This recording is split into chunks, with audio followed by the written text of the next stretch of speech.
Ne, bre, pekica ti je sva onako... Nema šanse. Nije negativan pas pa da on oseti stres. Ne, mislim ja to, nego, znaš, dugo je izolovan i zato se plašim, inače te vam posla. Znam, ali seća se sigurno oni pekice i svih njih se seća. Bebice? To se ne zaboravlja. Ajde. Ajde. Ulica će tako da.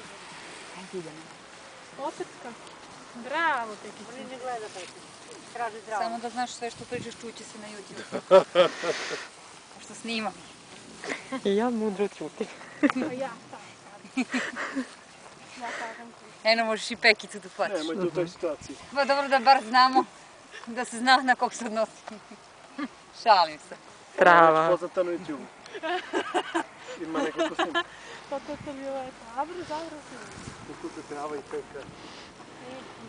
Da. Kako se igraju i rvu i svašta rade. Bravo. Kako su bebice? Ja, znaš kako su slatki, šećeraši mali, znači... Ja kad odem kod nje, znači... Danas su bili na vakcinisanju. Da, skoro će 2 mjeseca. Videla sam slike, mnogo su slatke. Pekice? Dođi, dušo.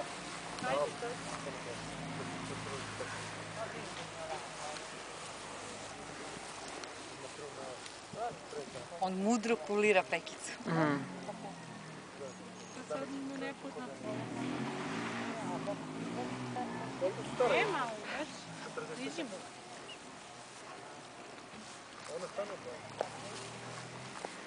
Ne plaši se tamo, neće sigurno. Znam da kad ovako uradi. Ma neće kad se umusi on, onda se odjednom okrene i ovo uradi. Veruj mi. Zato se plašim. Dođi ti, dođi dušo. Dođi bebo. Nema šanse. On jedva čeka društvo tamo.